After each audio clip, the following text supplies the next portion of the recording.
Pristhaya Bhutale Srimad-Bhaktivedanta Swami Iti Namine.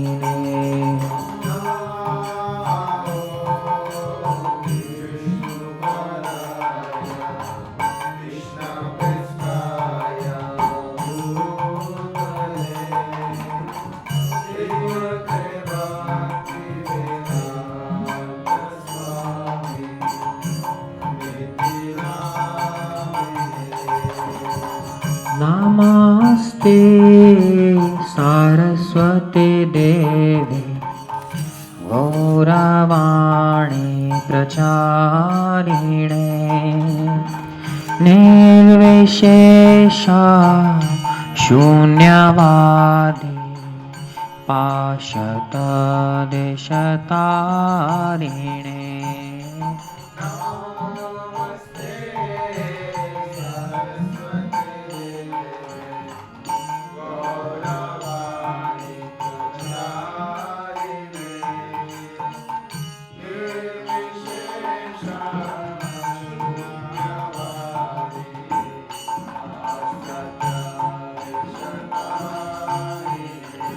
Jaya Shri Krishna Chaitanya Prabhu Nityananda Shri Advaita Gadadhara Shri Vasadi Gaur Bhaktivedanta.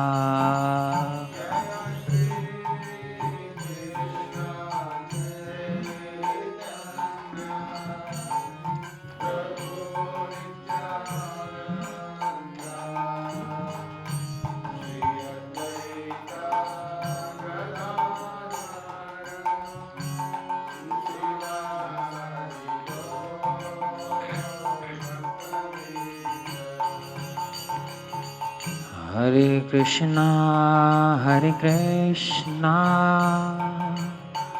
Krishna Krishna, Hare Hare, Hare Rama, Rama Rama, Hare Hare, Hare Krishna, Krishna Krishna, Hare Hare,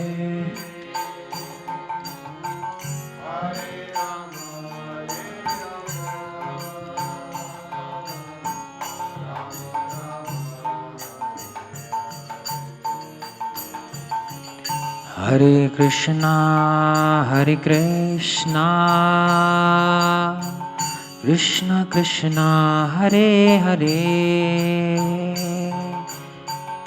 Hare Rama, Rama Rama, Hare Hare.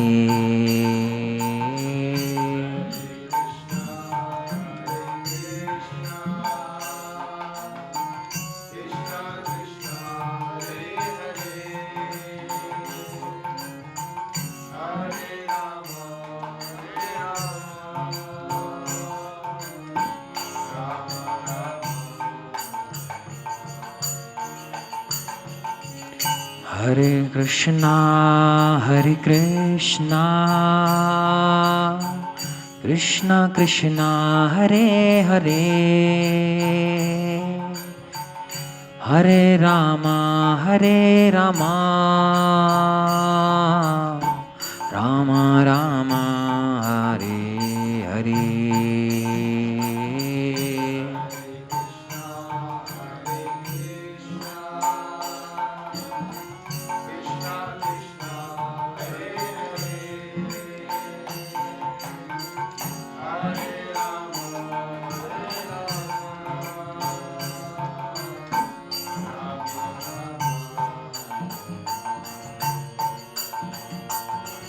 Hare Krishna, Krishna Krishna, Hare Hare, Hare Rama, Hare Rama, Rama Rama, Hare Hare.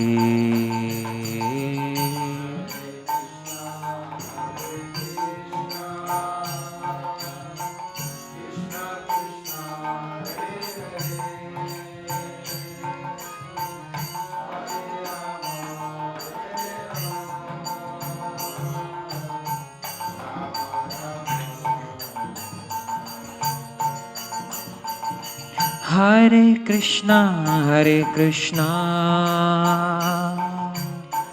Krishna Krishna, Hare Hare,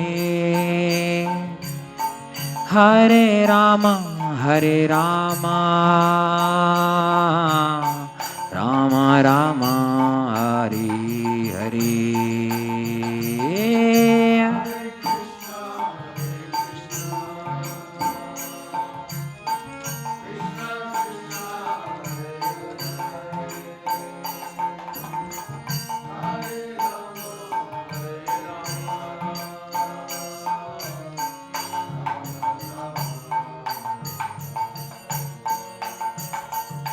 Hare Krishna,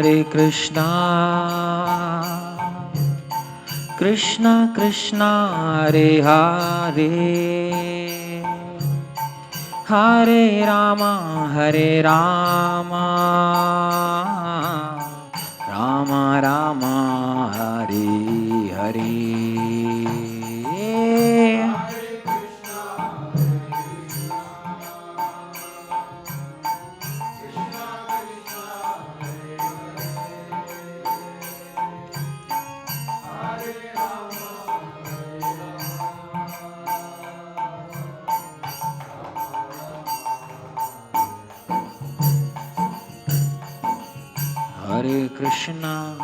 Hare Krishna,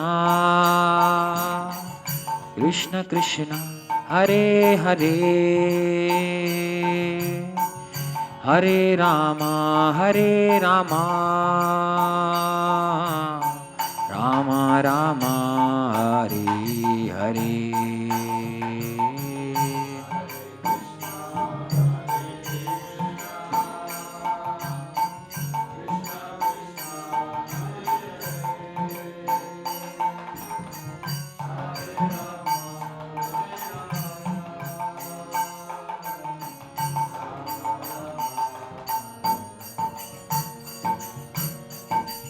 Hare Krishna, Krishna Krishna, Hare Hare, Hare Rama, Rama Rama, Hare Hare. Hare Krishna, Krishna Krishna, Hare Hare, Hare Rama,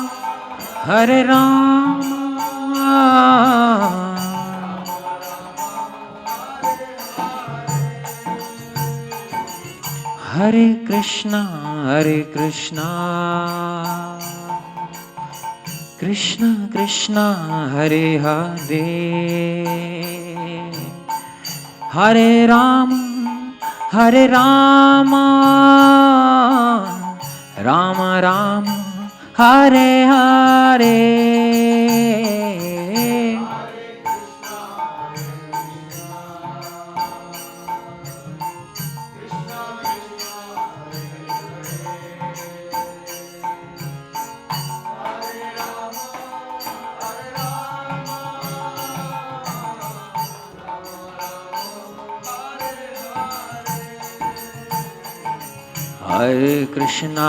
Hare Krishna, Krishna Krishna, Hare Hare, Hare Rama, Rama Rama, Hare Hare. Hare Krishna, Hare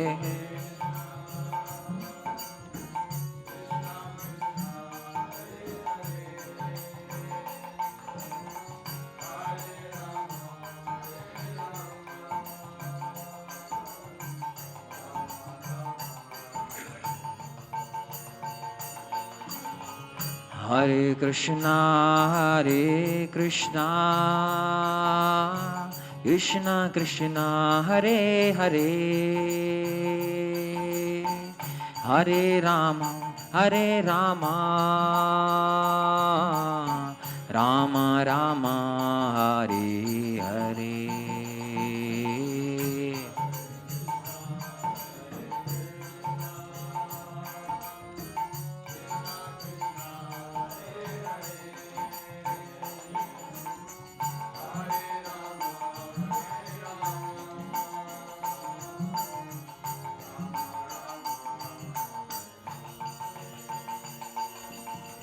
Hare Krishna, Krishna Krishna, Hare Hare, Hare Rama,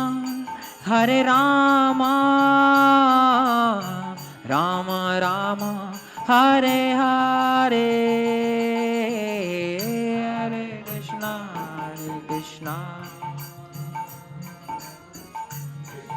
Krishna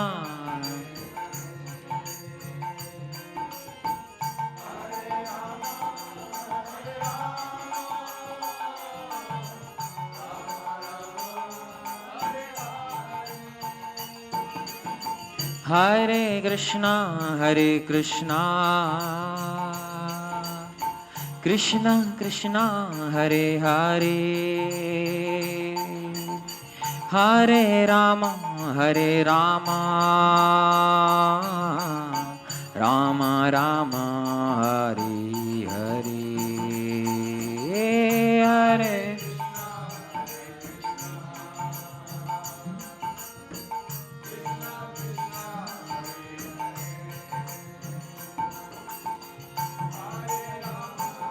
Hare Rama, Rama Rama, Hare Krishna, Krishna Krishna, Hare Hare, Hare Ram, Ram Ram, Hare Hare.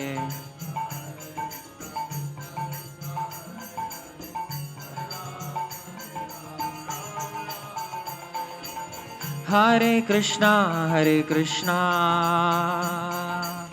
Krishna Krishna, Hare Hare, Hare Rama, Rama Rama, Hare Hare.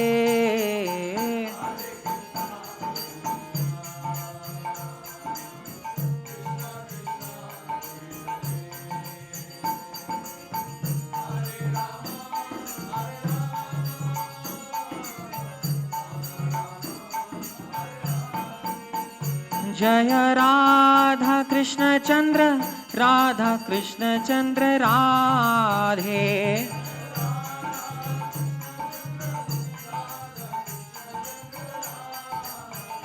जय राधे जय राधे जय राधे राधे श्री राधे जय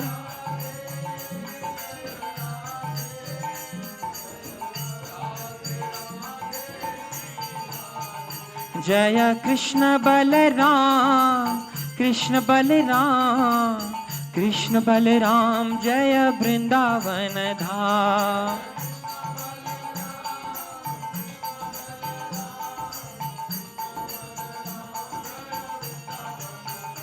जय गौरनिताय गौरनिताय गौरनिताय जय गौरनिताय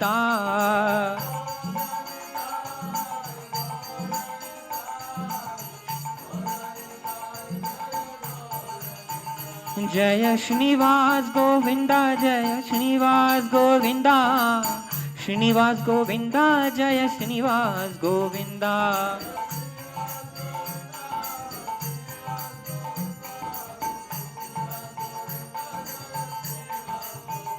जय प्रहलाद नरसिम्हा जय प्रहलाद नरसिम्हा प्रहलाद नरसिम्हा जय प्रहलाद नरसिम्हा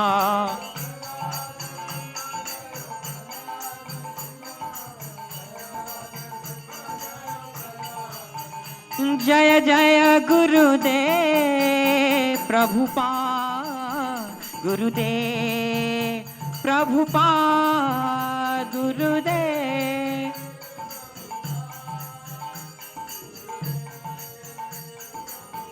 नित्य Gaura Hariba Hariba Hariba Gaura Hariba Hariba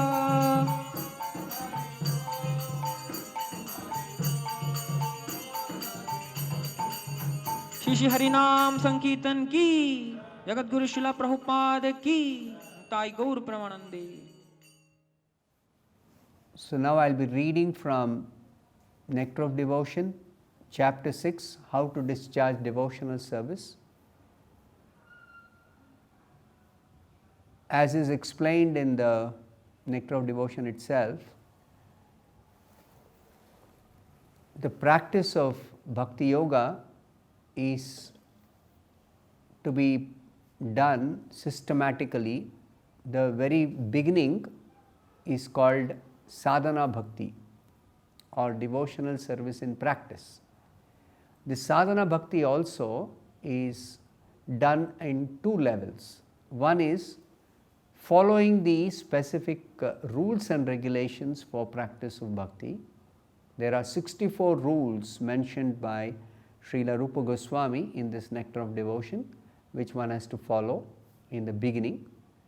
And then after that, the next stage in sadhana bhakti after the practice of rules and regulations. The practice of rules and regulations is called Vaidhi bhakti, following the vidhi, following the rules. And then there is Raganuga bhakti, where one follows in the footsteps of great devotees, having practiced all the rules and regulations. So in this Vidhi Bhakti, there are 64 rules mentioned by Srila Rupa Goswami in the Nectar of Devotion in this chapter 6. So I will read the first 10 principles which Rupa Goswami gives for practice of devotional service in the beginning. So the first one, he says, accepting the shelter of the lotus feet of a bona fide spiritual master.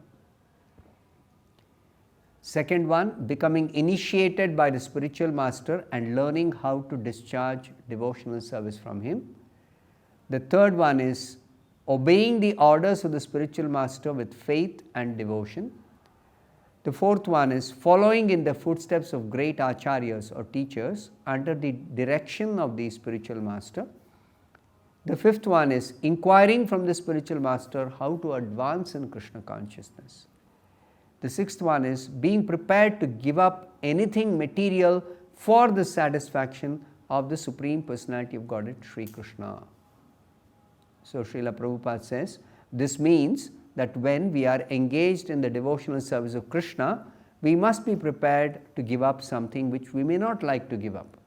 And also we have to accept something which we may not like to accept.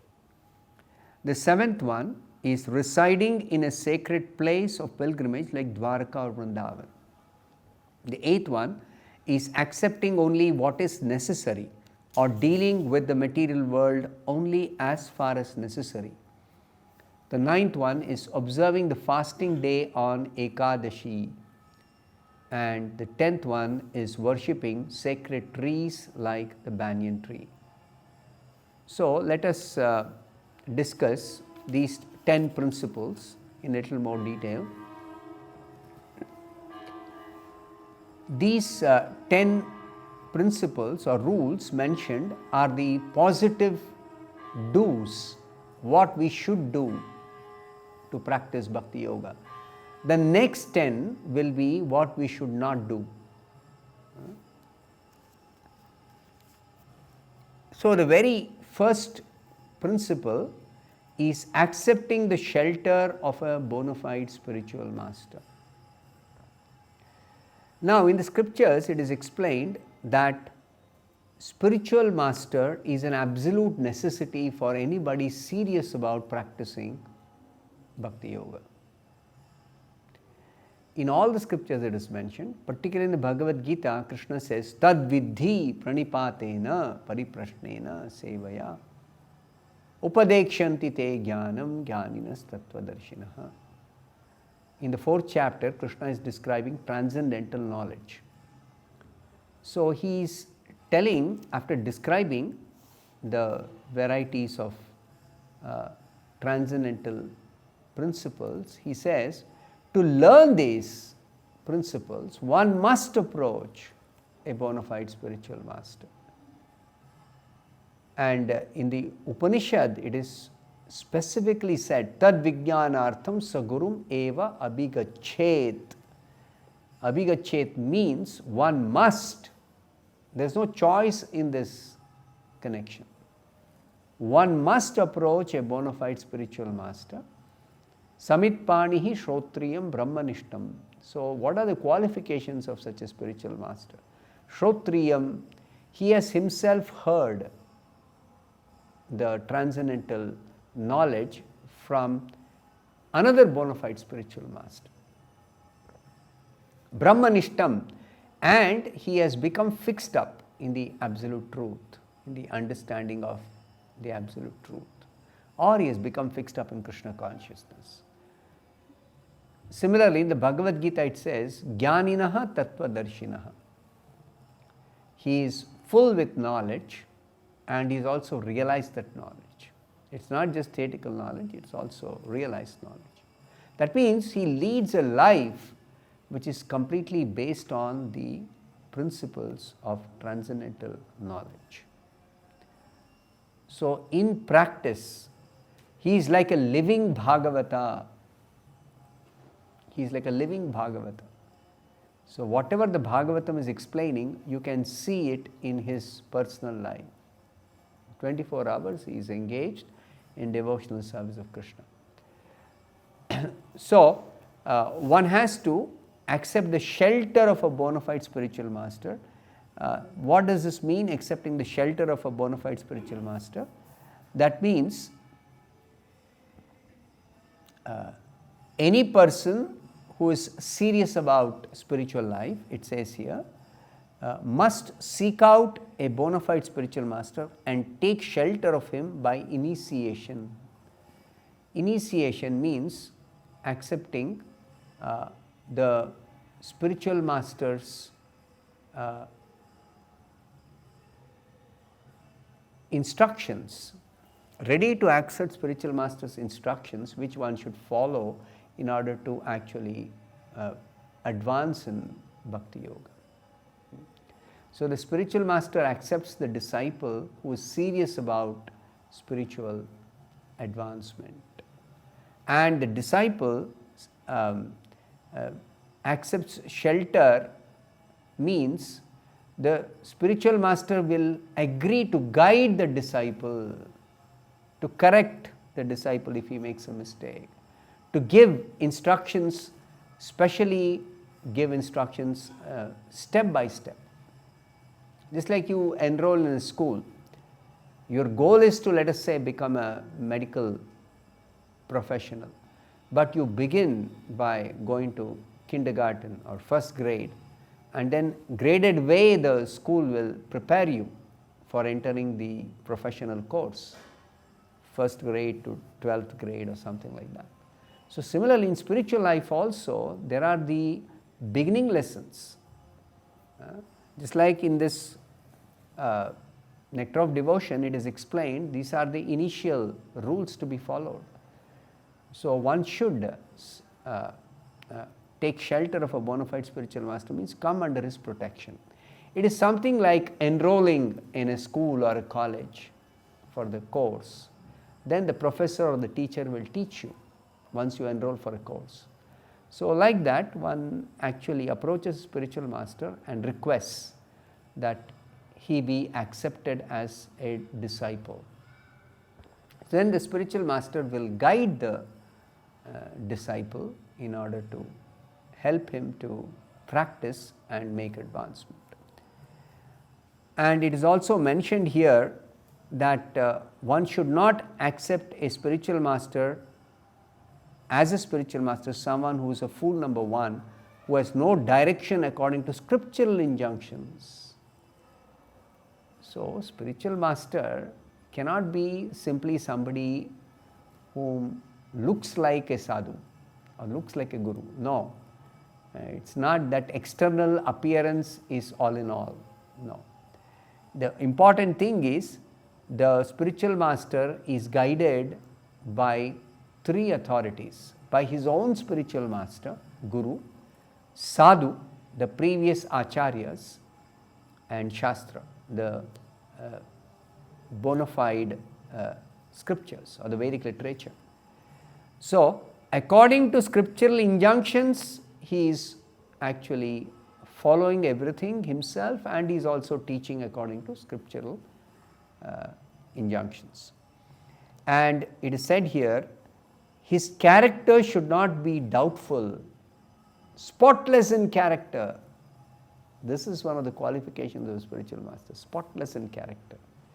That means the spiritual master has to be a pure devotee of Krishna.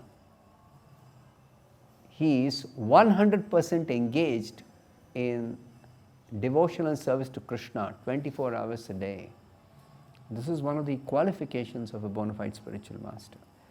And then it says here, one who follows the principles of devotional service.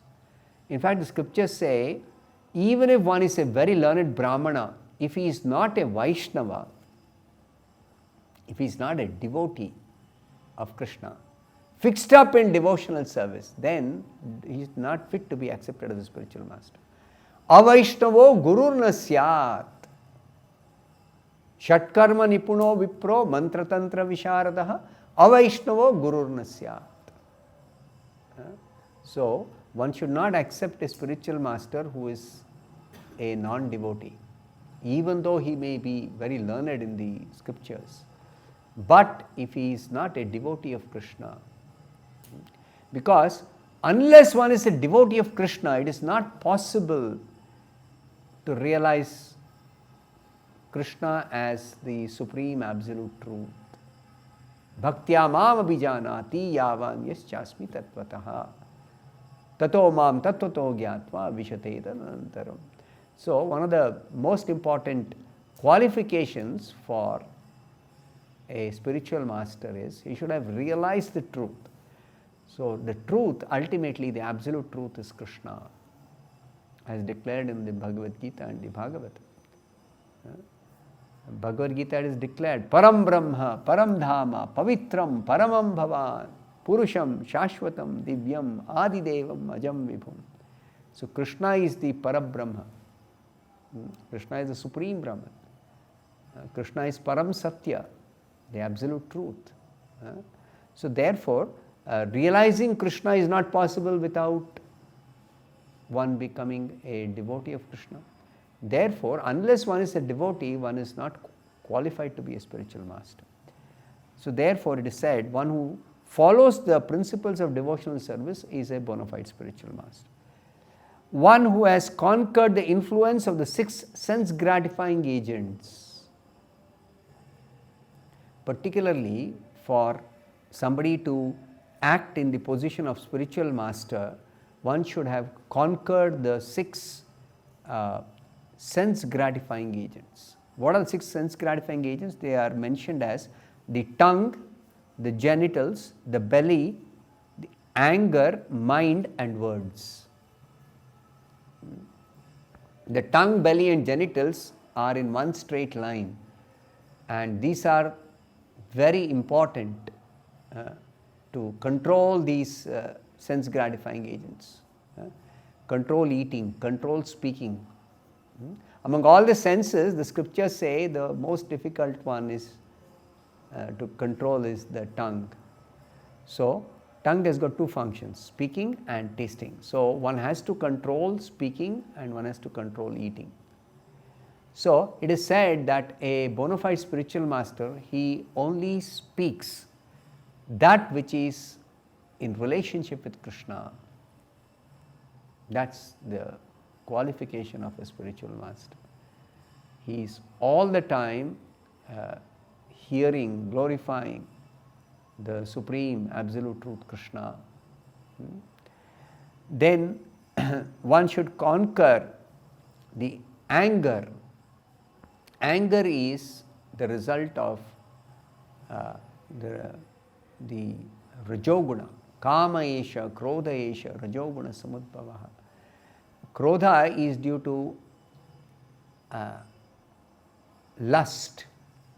When lust is not satisfied, then it gives rise to anger. And anger is a very big obstacle on the path of spiritual progress. So the spiritual master should have conquered anger. He should have controlled his mind. Without mind control, nobody can be a devotee. Mind control is absolutely essential. Then he should have conquered his power of speech. And that I also already mentioned, that he speaks only about Krishna. In this way, there are qualifications for a bona fide spiritual master, and they are mentioned specifically in the Shastras. Then accepting initiation from the spiritual master and receiving instructions from him. So initiation is the formal acceptance of the spiritual master as one's guide for following the spiritual life. That means after one surrenders to the spiritual master and takes initiation from him, there is no more question of any argument. Just like it is explained in the Bhagavad Gita, in the beginning of Bhagavad Gita, when Arjuna saw against whom he has to fight, then he became overwhelmed with compassion for them, and he told Krishna, I don't want to fight. So in response to that, Krishna said, where have these impurities come upon you at this critical point in time? So give up this weakness of heart, stand up and fight. Then Arjuna actually says, how can I kill in battle respectable superiors like Bhishma and Drona? But then Arjuna also realizes that it is his duty actually to fight in this dharma yuddha. So therefore he submits to Krishna. He says, I am confused about my duty. I request you to kindly enlighten me. And for this purpose, I am surrendering to you. Shishyasteham shadhimam tvam prapannam. So that surrender is required. Surrender is required. Then only the spiritual master can actually properly instruct and guide the disciple. So a disciple cannot, after surrendering and taking diksha, a disciple cannot engage in argument with the spiritual master. There is no question of argument. So accepting initiation means no more argument. One accepts a subordinate position to the spiritual master and agrees to follow his directions. Therefore, before one actually takes diksha or before one surrenders, one has to make sure that I am approaching a bona fide spiritual master, a properly qualified spiritual master who is competent to actually guide me in spiritual life.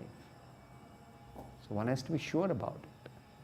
Therefore the scriptures give proper directions. Who is a bona fide spiritual master? Then the third principle is serving the spiritual master with faith and confidence. As is told in the Bhagavad Gita itself, tad vidhi pranipatena. Pranipatena means to surrender. Pariprashnena, inquiring from him. Proper inquiries have to be made, relevant inquiries. Inquiries pertaining to how I can actually practice, follow, and make advancement in Krishna consciousness. Relevant inquiries have to be made. A good example is the inquiries made by Parikshit to Shukadeva Goswami, or the inquiries made by Arjuna in the Bhagavad Gita to Krishna. These are relevant inquiries. So, making relevant inquiries, pariprashnena, sevaya, one has to serve the spiritual master without reservation. So therefore, serving the spiritual master with faith and confidence. In fact, the scriptures say one should become a menial servant of the spiritual master. Krishna gives this example about his own Gurukul days. When Krishna was ruling in Dwarka, once Sudama, his friend from his Gurukul days, who was living in a very poverty-stricken condition, Sudama went to meet Krishna, his old friend from the childhood days. So Krishna was ruling as the king of Dwarka. Krishna was living in real opulent situation. And Sudama was a poor Brahmana. But still, because Brahmanas were respected by kings also, by the Kshatriyas and by people in general, so Sudama had no difficulty in approaching Krishna. So when he met Krishna, Krishna actually received him very nicely, as is befitting a Kshatriya receiving, honoring a Brahmana. And Krishna also remembered, oh, Sudama is my friend from Gurukul days. So Krishna was recollecting how they spent time in the Gurukul. So it is described in the Srimad-Bhagavatam that once the spiritual master's wife, Sandipuni Muni's wife, had sent these two boys, Krishna and Sudama, to fetch some firewood from the forest. And they had gone searching, and suddenly they got caught in a thunderstorm. And whole night they were actually not able to return back to the ashram of the spiritual master. So they were stranded in some place. Next day morning, the spiritual master, after the rain has subsided, he is coming searching, where are my students? They went to fetch firewood, they have not come back. So then when he found them, he really was very much pleased with their attitude of submission to the spiritual master's service. Then this Sandipuni Muni declared that now your education is complete. So the perfection of the education is this submission to the spiritual master and carry out the service according to the spiritual master's orders. So therefore, serving the spiritual master with faith and confidence is a very essential principle for advancement in spiritual life. What happens when one renders such service to the spiritual master? Actually, the spiritual master is the external representative of the super soul in the heart. In everybody's heart, Krishna is seated as Paramatma. Sarvasya chaham hridi sannivishto. So, that Paramatma, who is actually our guide, he guides us through our intelligence. That's what the Bhagavad Gita says, that Krishna, seated as Paramatma in our heart, guides us by giving us intelligence. Intelligence is the direction which we get from the super soul. But the super soul, Paramatma, also externally appears as the bona fide spiritual master. That's what the Bhagavatam explains. So, the spiritual master actually is to be worshipped by the disciple as good as God. So, to accept a spiritual master is not a small thing. To accept a bona fide spiritual master for the sake of making progress in Bhakti Yoga is not a small thing. So, that spiritual master actually can give guidance even from within the heart as super soul. So, simply by serving the spiritual master, one gets enlightenment from within. All transcendental knowledge is revealed within the heart. In fact, there is a song written by Narottam Das Thakur, one of the acharyas, that we worship the spiritual master as Shri Guru, and it says, Divya Gyan Hriday Prakashito. All the transcendental knowledge is awakened in the heart by the grace of the spiritual master. Therefore, this serving the spiritual master with faith and confidence is very, very important aspect of practice of this sadhana bhakti. The fourth one is following in the footsteps of saintly persons. As I mentioned earlier, the three authorities for practicing spiritual life are Guru, Sadhu and Shastra. Guru is one's own spiritual master from whom one has taken Diksha, and Sadhu is the saintly persons, specifically the previous acharyas. Our spiritual master comes in a disciplic succession. That means he himself has approached a bona fide spiritual master, and his spiritual master has got a bona fide spiritual master. Like that, if you trace back, as Prabhupada mentions in the beginning of the Bhagavad Gita, he says he himself is coming in a Guru Shishya Parampara. He is 32nd in the line of spiritual masters in this particular parampara, called the Brahma Madhva Gaudiya Sampradaya. So, the previous acharyas, the previous spiritual masters, their directions, their instructions are also important for us to follow. So it says here, following in the footsteps of saintly persons or authorities who have chalked out the path. For example, in this Nectar of Devotion is written by Rupa Goswami, one of the previous acharyas, one of the principal disciples of Sri Chaitanya Mahaprabhu. Sri Chaitanya Mahaprabhu instructed the 6 Goswamis of Vrindavan, his disciples. He himself did not write books explaining the philosophy of Krishna consciousness, but he instructed his disciples, and he also he taught them the principles of devotional service, and he also instructed them to write books. So they have written extensively. The 6 Goswamis have written extensively, many books. So Rupa Goswami has written this Nectar of Devotion, Bhakti Rasamrita Sindhu, to guide us. Now these are the instructions which Chaitanya Mahaprabhu has given to Rupa Goswami. Chaitanya Mahaprabhu instructed Rupa Goswami. What are the initial principles a beginner in devotional service has to follow? So based on what instructions Srila Rupa Goswami has received, he has actually written this Nectar of Devotion. Now Rupa Goswami is also confirming that these instructions by Chaitanya are not different from what is given in the scriptures regarding the practice of devotional service.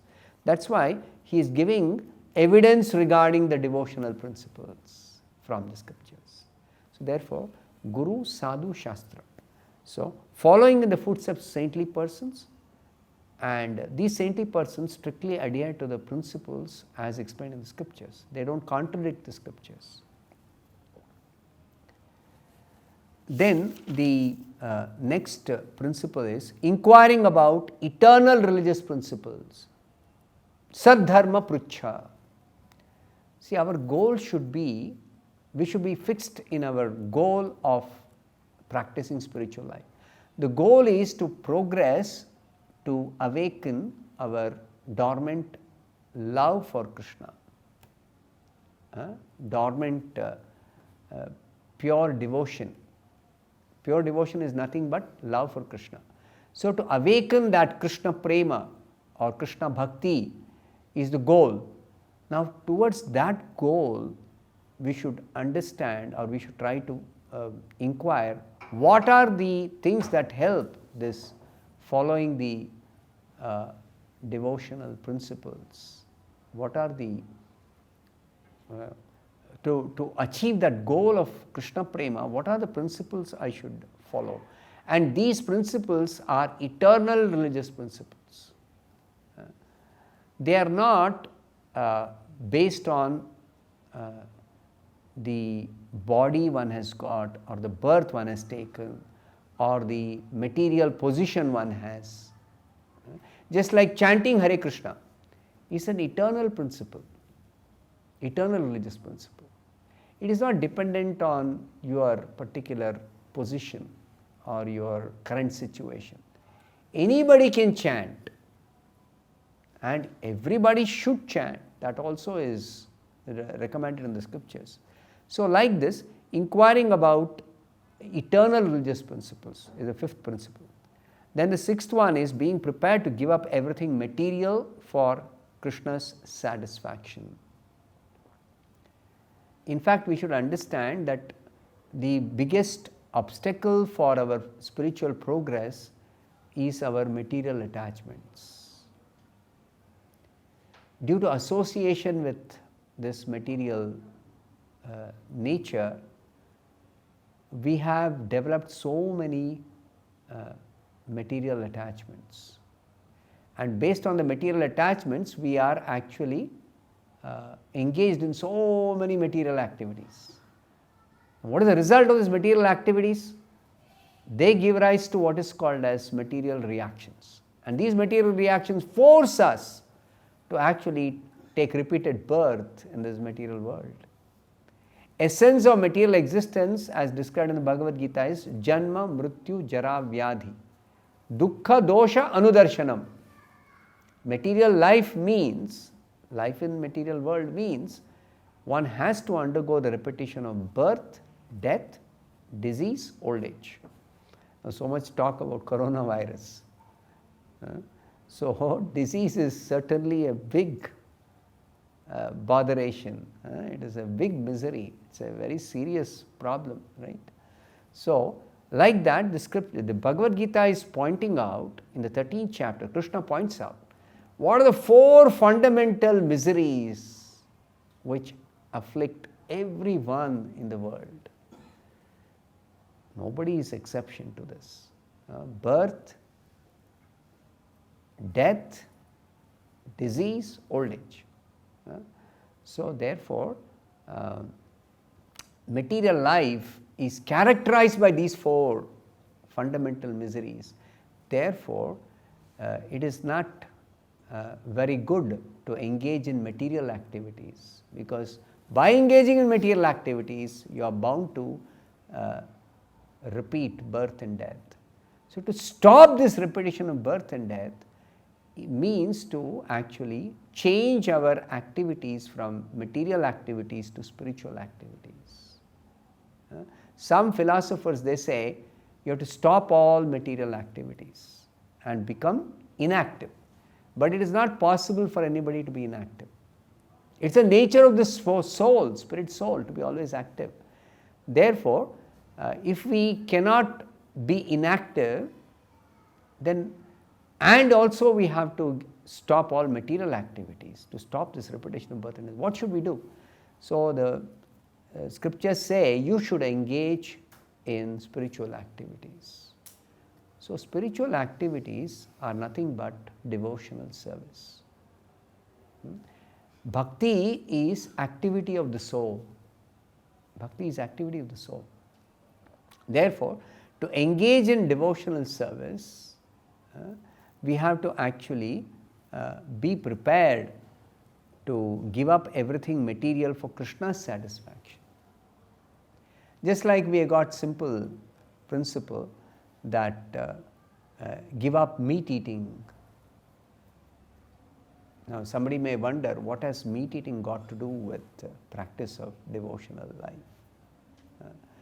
No, it is because this meat eating is based on the principle of I want to enjoy unrestricted way my sense of tasting something palatable for the tongue.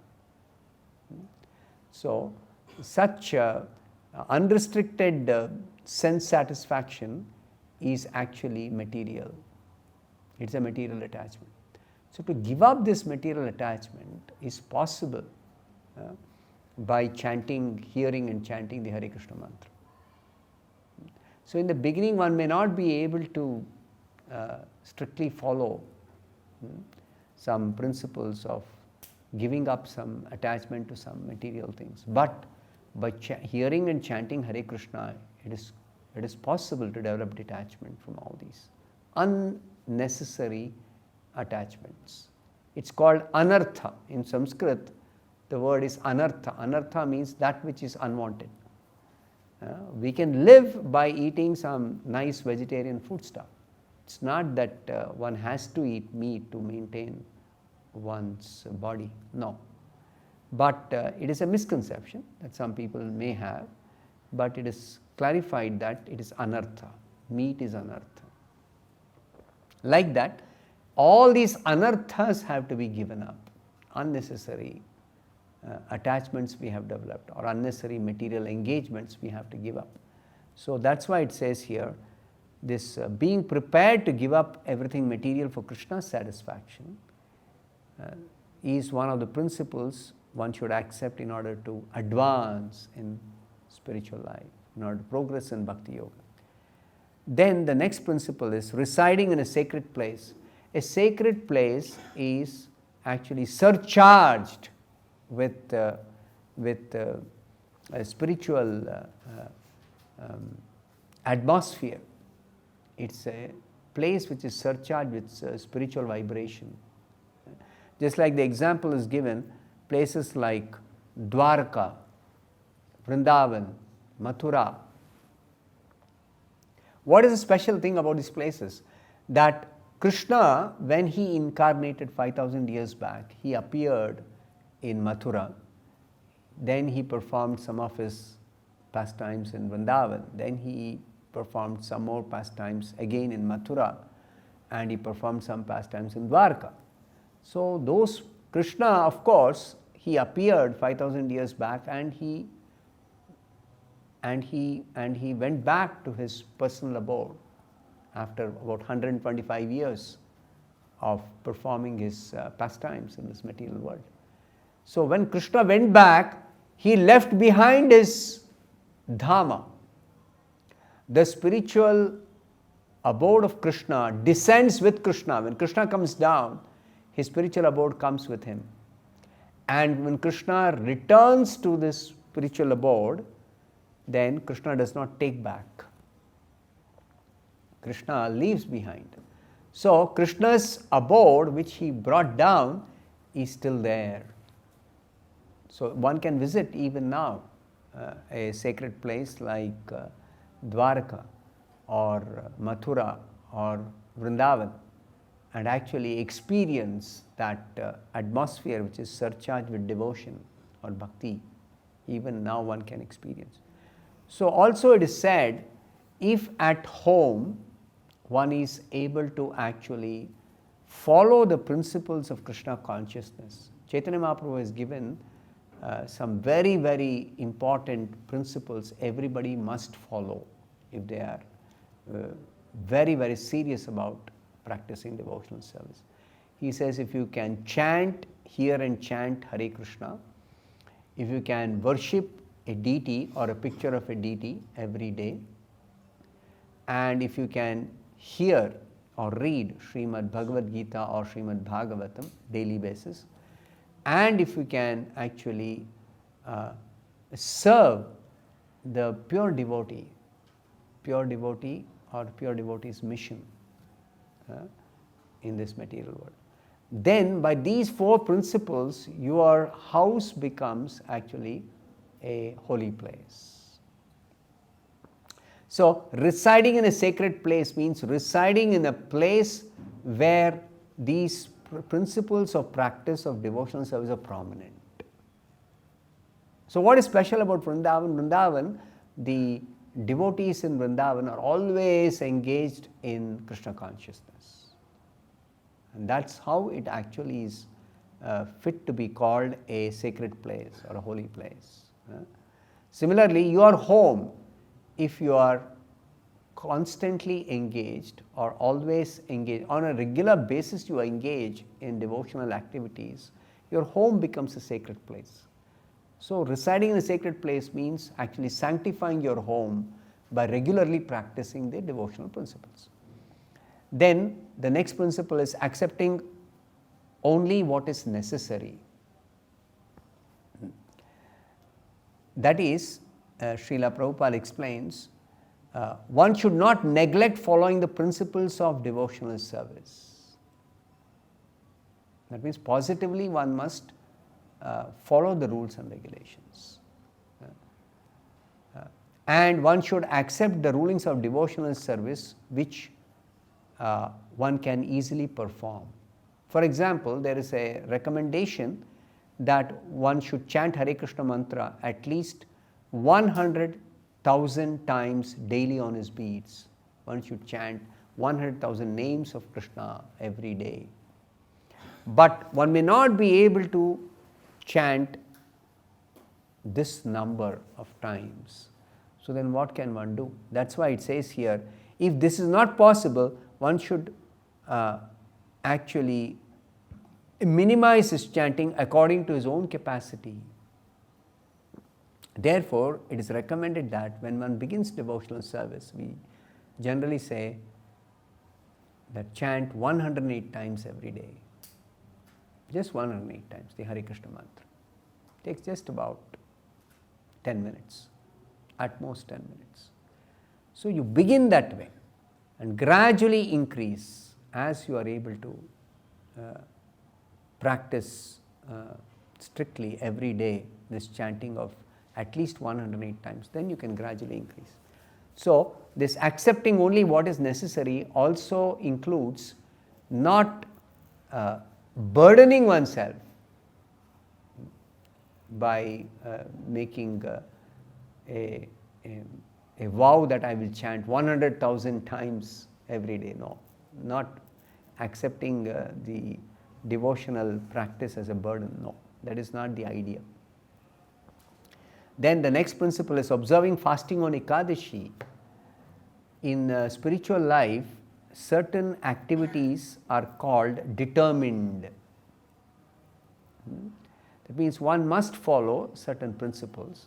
One of the principles which one must follow for advancement in Krishna consciousness is fasting on Ekadashi. Ekadashi occurs twice a month. It's the 11th day of the waxing and the waning moon. Ekadashi Tithi, according to lunar calendar. So on this particular day, Ekadashi day, if one actually performs fasting, then one is freed from all kinds of sinful reactions and one advances in pious life. So the important thing is not just to fast, but to increase one's devotional activities by increasing hearing and chanting the holy name of Krishna, or hearing and reciting prayers, or hearing and reciting or reading the scriptures, devotional scriptures, like that. So this Ekadashi is a very, very important, fasting on Ekadashi is a very important principle. It's a very preliminary principle one must follow, fasting on Ekadashi. And the 10th one is offering respect to banyan tree. Now here it is said that one can actually offer respect either to the banyan tree or to a tulsi plant. Specifically in our Krishna consciousness movement, Hare Krishna movement, ISKCON movement, Srila Prabhupada has taught us to keep a tulsi plant at home, or even in the temple we have tulsi plant, which we worship and we water every day, we circumambulate, we offer prayers, we offer arati. So this respect to tulsi is offered in a very, very specific way, by bowing down, by offering water, watering the tulsi plant. So this way, simply by doing this on a daily basis, one can actually make advancement in Krishna consciousness. One can make advancement in spiritual life. So these are all the various principles. Many more are there, but these are the initial 10 principles of this Vaidhi Bhakti. Among the 64 principles listed by Srila Rupa Goswami, the first 10 we have discussed from this nectar of devotion. Hare Krishna. Hare Krishna. Subscribe to our channel and press the bell icon to never miss any updates.